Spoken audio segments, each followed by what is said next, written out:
There's so many people I want to thank. I'd like to thank the Academy first and foremost. Okay, I want to thank everyone here who made this possible. I mean, I'd like to, obviously, how could I forget this? Mom, thank you. I love you. And Daddy, thank you, Daddy. Thank you for teaching me what you taught me. There's just so many people to thank. And obviously, first and foremost, you, chat. I love you. We did it. We did this together. This is not just my award. This is our award. All right. I'm no longer known as Lance of the Serfs. I am Clown Shoe. Clown Shoes.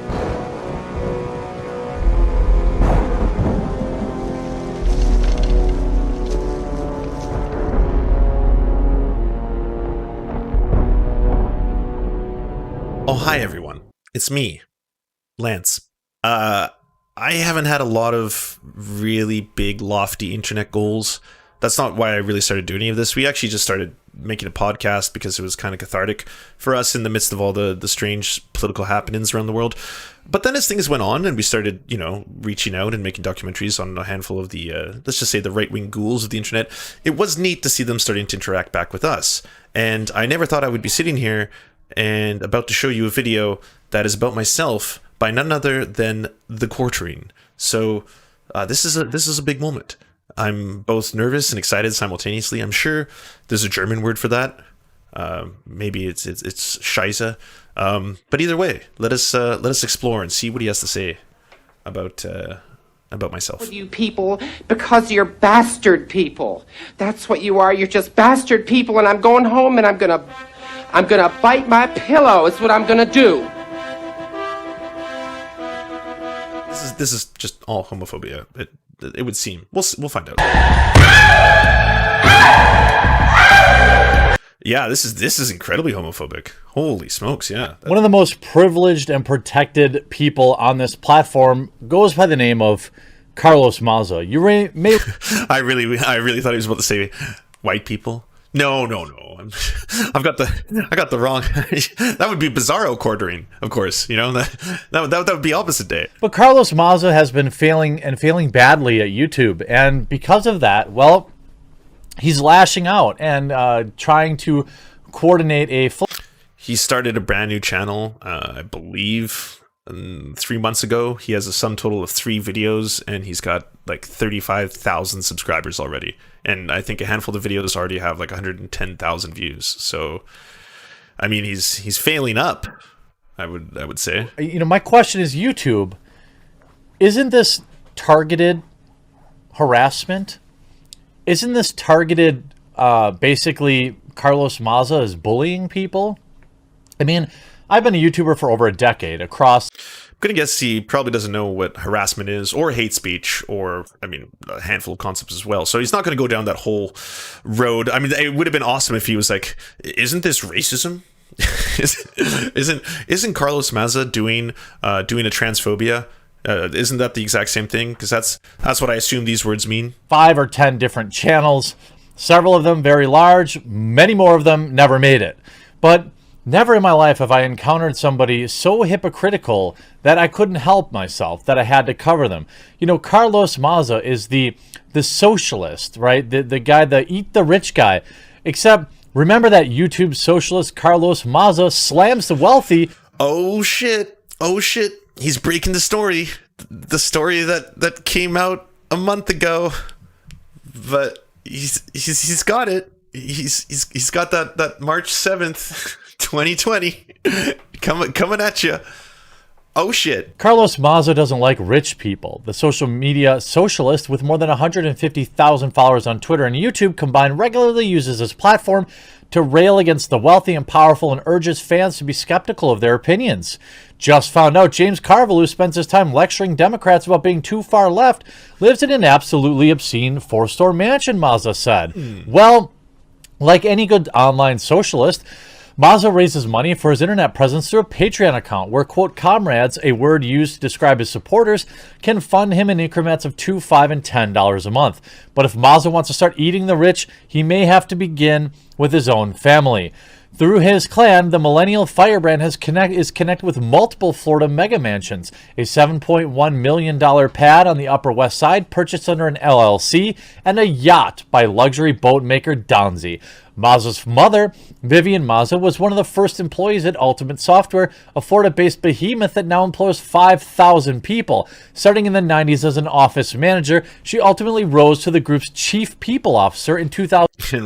And what do you know? They had themselves a little class trader. Yep, these uber elite rich people had themselves a little class trader baby.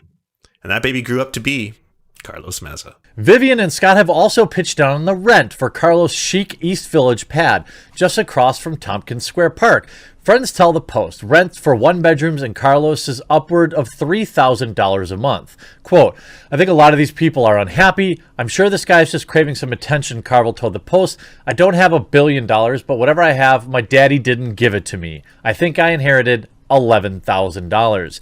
But after failing his career and taking down, in his opinion, a huge section of YouTube and causing an adpocalypse for many small... Well, wait, are you just going to skirt over that? I mean, he's like, yeah, despite all this vast wealth he came from, apparently he only inherited $11,000, and what a scumbag. And now, let's talk about his failed YouTube career that is approximately 3 months old. Maza came to the platform that he so publicly criticized for being so evil. Carlos Maza, the man that has entirely failed at continuing to upload to YouTube.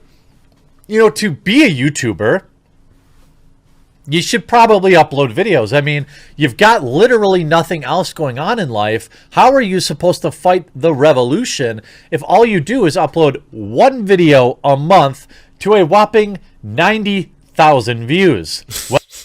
Again, 3 months old. Can you imagine how thrilled some people would be to have like a 3-month-old YouTube channel that currently has like 35,000 subscribers, most of the views in the hundreds of thousands?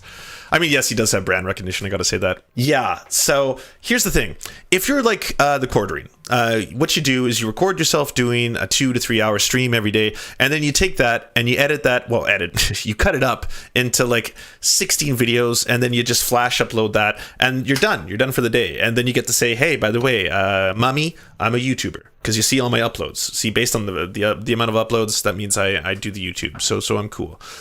That being said, if you're using the model of, I don't know, sitting down, doing research, doing writing, doing acting, editing, even a little bit of lighting sometimes, some sound design, maybe some light costumes, what we like to call the bread tube side of the thing. It usually requires a lot of research, as well as, you know, there's a lot of pageantry involved now. Thank you very much, ContraPoints. Does every video need to be 2.5 hours long? What is happening? But anyways, that will result in usually the monthly upload model. Now, some people have proven to be very successful at that. H-Bomber Guy. Well, H-Bomber Guy is more like the 6-month model. Ollie, ContraPoints, even Peter Coffin, I think, uses that model to this day. But that doesn't mean that he's not active right now. That means he's working on the next one. Well, you know what you do in your spare time? You spend it on Twitter, demanding your followers deplatform somebody you disagree with. In fact, of course he is. So aggressively that you demand they flag videos, and successfully so. You see, this is a perfect example of why demonetization does not work. Sargon ran a 5-hour stream on YouTube displaying a link to donate to him, directly with donations flashing on the screen, while he called people a word I didn't like. Tranny? What's wrong with that word? I mean, what?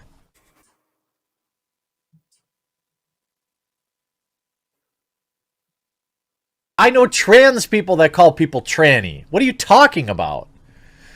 If you'd like to flag the video, leaves a link and timestamps to 2 words Carlos Maza doesn't like. And the video has now been removed for YouTube's policy on bullying. Whoa, I didn't know that. Wow. Oh my. That almost makes me sad. That means I'm not on the Sargon of Akkad's page anymore. Okay, well, I'll tell you. I'll tell you this firsthand. That was not me. I did not flag that video for hate speech or for bullying or anything. I was more than happy to be a part of the illustrious Sargon of Akkad Benjosphere. Is that probably the best way to put it? So, yeah, I guess that's no longer a thing. My clout. Carlos Maza advocates for aggressive communist revolution, yet he can't handle naughty words. You see, here's Sargon. That's me. We're incepting right now. Well, this is like different degrees of perception because I'm in the screen. But I'm also on the little screen.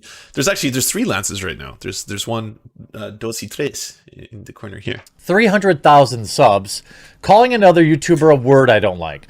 The video is still up. It includes a link to donate. As usual, YouTube has never had any intention of enforcing its anti-hate rules. The company profits off people like Sargon, by the way, who is demonetized, who keep people on the site for hours of live streaming. To be totally fair, Sargon's main channel is demonetized. That doesn't mean Sargon's ancillary channels. And I don't know how many ones he has. I think he's got 3. There's like a COD Daily, a COD Live, and there's another one. But those ones aren't necessarily demonetized by nature. This is not the first time Sargon called somebody a word I didn't like. Here's a link to the video. So, do you notice he doesn't say the word, the quote, the word? He's using the term, the word, I don't like over and over, because he knows that this video, he's hoping, will remain monetized and doesn't get him in any trouble. And I think he knows that that word happens to be considered potentially a part of hate speech. So, there's a reason he's avoiding the word in question. Oh, thanks for all the. I'm proud of you and your success. I know this is a bucket list. All right, I'm on the quartering. I'm quite quarter proud. I could do better, but I don't want to. This is going to be as low effort as everything that he does in his daily life. So I'm quarter proud, and I'm not proud of what I'm saying right now, but it doesn't matter. I'm not going to change my words or edit this or do anything else. I'm going to use the wrong transition there. I don't know which room I'm in right now. This is definitely the wrong room. I pushed the wrong button, but here we are. Sorry. And he has being called the F slur was not on my bucket list. Being the subject of a quartering video, which technically I'm still not. Carlos Maza is the subject of this video. I'm caught in the buckshot, shall we say? But I want him to say my name. Like, I'm going to fully Heisenberg this. Like, he better say my name. That better happen at some point during this video. I mean, the dude is a champagne socialist. He has family money. He will never have to rely on any kind of income from anything. He will inherit a fortune from his family, and I'm sure he will redistribute that wealth accordingly. You know, buying himself homes and all sorts of other things that I'm sure any socialist would want. But remember that, everyone. That's what socialism is. It's when you take everything that you own, all your possessions, all your wealth, and you then divide it equally amongst all 7 billion other people who live on the planet. So anyone who's a true socialist will have done that already. I know, for example, that I've been parsing out the lint and other materials from my clothing into small little pieces, which I then distribute equally amongst the rest of humanity, as a good socialist should. I mean, it's how I carry my card. Of course, my socialist card is one that I've cut up into small pieces so I can then distribute that amongst people as well. It's tiring, it's taxing, and it serves no purpose. It's pretty asinine, but at the same time, it is what gives me the power to say that I am in fact a socialist. Without it, we have nothing. We are nothing. The fact of the matter is, his flagging campaign still worked. It still worked. But he still has to, did a capitalist pig write this? Oh, wait, that's exactly who wrote this. Well, I'm offended by you calling somebody a capitalist pig. Now, do I think you should be deplatformed for it? No. Do I think it's frightening that you will say, trolling. No, demonetization doesn't work. We must deplatform. Make no mistake about it. That's what Champagne Socialist Carlos Maza is saying. He's not saying demonetization doesn't work. We need other things in place. We're saying he needs to be banned. And then you have Clown Shoes, the Serfs on here getting mad. Like, there's so many people I want to thank. I'd like to thank the Academy first and foremost. Okay, I want to thank everyone here who made this possible. I mean, I'd like to, obviously, how could I forget this? Mom, thank you. I love you. And Daddy, thank you, Daddy. Thank you for teaching me what you taught me. There's just so many people to thank. And obviously, first and foremost, you, chat. I love you. We did it. We did this together. This is not just my award. This is our award. All right. I'm no longer known as Lance of the Serfs. I am Clown Shoe. shoes. I'm so happy right now. I'm so very happy. Clown shoes, Lance. Yes. Oh, it's canon. It's here. So you go on the show, and then you get butthurt that he called you a name. I mean, are people that afraid of words? I guess so. I mean, this is pathetic. The Karens are at it again. Carlos Maza and those that would retweet the clowns that are the Serfs, who will now do a 7-hour live stream collecting super chats because I mentioned their name. 7 hours, sir. Come on. Hey, come on. Like I can do this in 30 minutes. I don't need 7 hours, my dude. Like you're wonderful in particular because like I don't have to do any research. There's some people where I'm like, oh man, I know they're gonna make like a deeply nuanced discussion about this topic. I'm gonna have to go like do a deep dive. I'm gonna have to at least bring forth some statistics to be able to counter what they say. With you, just like can't wait to turn it on and see which cartoon character stopped giving you a boner because it's gonna be funny. And you're so deeply concerned about losing control. My control. That's what's important. Is it's the titties, you see, the titties. And anyone who questions these titties, She-Ra's beautiful, supple milk glands, well, they're clowns. The clown shoes. But anyways, it's nice to be noticed. Thanks. This is fun. These people are modern day Karens, pathetic children. Maybe they inhabit an adult body, but they don't have any real life experience. I would be shocked. Coming from this,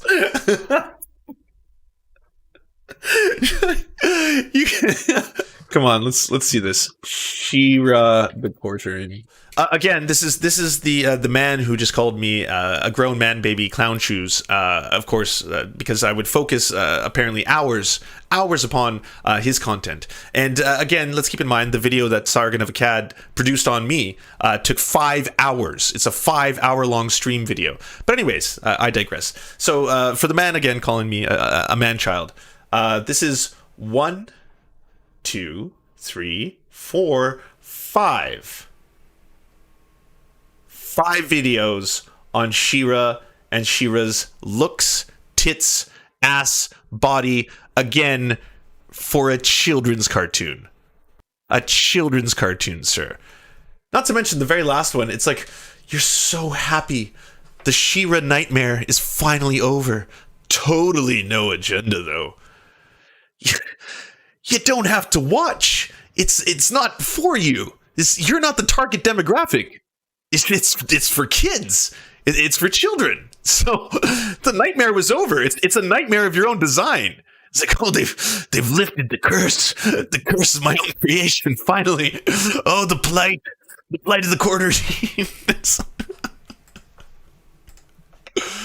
Oh, this makes me so happy. I would be shocked if Carlos Maza ever went without health insurance, like the people he claims to defend and speak for. I would be shocked if any of these... So that's exactly what Carlos Maza advocates for. He would like everyone to lose their health insurance. It's not Medicare for all. It's Medicare for none. That's I think what most of the quote socialists on the internet have been advocating for. So like I wonder if he lives and practices what he preaches. I wonder if he lives without clothing, buttons, food, because if he was a true socialist, he would suffer, right? That he would know what it was like to be a socialist, and that would just be his MO. Or even had to pay their own way on things. Hey, for example, this is a great comment. Laura Rolla, how does it feel to know that you can live rent-free inside this man-child's head? That's true. That's true. If you're a true capitalist, if I understand capitalism correctly, which I don't, I deserve some payment. You, sir, you've been living inside. I've been living inside your head, rent free. I would like to collect. I would like to collect my debt, and on top of that, I deserve some of the money from this video, because that's what capitalism is, right? Like if you make money off it, I deserve the money too, or something. Is what? Both of my parents worked in factories. They provided me $0 for college. I had to take loans and pay off those loans like everybody else. I'm not out here demanding people get free college. I'm not demanding that people have loan forgiveness. I'm out here trying to be an example by saying, look, you can work hard. Yes, do I think that there's a problem with college debt? Yes. Do I think that there's a problem with the high schools in this country telling everybody that the be-all, end-all is a 4-year degree when an overwhelming majority of people should be learning a trade? Yes. Do I think more people should be learning trades than are right now? Yes. These are actionable things that we can do to worry about, for example, college debt. But I mean, yeah, I may think they're problems. I'm never ever going to offer a solution as to what, I mean, he's just describing somebody offering solutions to the very problems he's listing. But yeah, no, at the same time, this is something we should be concerning ourselves with. On that note, I picked myself up from my bootstraps. I did the hard thing. I worked hard my entire life to become a YouTuber. And because of that, I've set an example for the rest of the world. So, ya pores, every single one of you, don't listen to the Carlos Mazas of the world, all right? Don't listen to their messaging. Listen to me, the quartering. I am here to tell you about what to do. All you have to do is become a quartering. You too can be like me. These clowns will be out here demanding free college and erasure of debt and be talking about how the thumb of some invisible man is always keeping them down. That the words that somebody else chose to speak affect them in any way else other than how they let them affect them. Yeah, and it's funny you would bring this up because I just want to say for the record, I in no way was actually hurt by Carl Benjamin's comments. I did not take it and go, ouch. In fact, if you watch the clip, which you won't play on your stream, which I wonder why. But anyways, if you watch it, you'll see I burst out laughing. I was first astounded that he thinks that's what the word normalize means. And the History Channel has normalized the idea of Nazis. I don't think that's what the purpose of documentaries on the Nazis ever were. But anyways, that notwithstanding, I thought it was a hilarious mask off moment because it's you could have been making an argument. You could have been countering what I was saying. And I mean, they tried a couple times to counter what they thought I was saying. They would cut me off mid-sentence and then they would kind of straw man my positions. But anyways, you could have gone down that road. But instead you went down the road of just, petty childish name calling. That's kind of why it was a little bit funny. Nobody is going to have any effect on you with their words that you don't allow, and demanding they be deplatformed is the ultimate cowardice. Carlos Maza, you are, in my opinion, a sad individual. You will never achieve anything in your life. Stay mad. Hope you enjoyed this video. We'll talk to you again real soon. I love when you leave in a couple seconds. That's a great face too. Let's slow this down. Soon. Whew. Wow. Feels good. Feels good, chat. It's a good day. It's a good day. Hey friend, thanks for watching. Before we bombard you with all of our shameless links, we want you to bombard us. Do you have a worker co-op business or local union you'd like us to advertise at the end of our episode for free? So, if you'd like ears on your worker co-op, go down to weareserfs.com. And while you're there, join the Discord because it's filled with righteous guys, gals, and MPals. Finally, come check us out on Twitch Live 5 days a week by going to twitch.tv/thesurftv. Yeah. To our lords, Ricky Pilgrim, I'm Raft, Tomospone, Nine Tails Cosmic Fox, Hans Josephine, and Corpse Harvester, we bow meekly for your pleasure. To our Knights of the Round Table, Josh Mickelson, Dylan Byte, Zach Christensen, Todd Buckingham, Todd Lajeunesse, Clement Chetskoff, Cooper Pilot, aka the Man with Large Balls, Political Puppy, Nick Davis, Ali May, and Alan R., we salute you. And to our many merchants and farmers, you have our undying loyalty.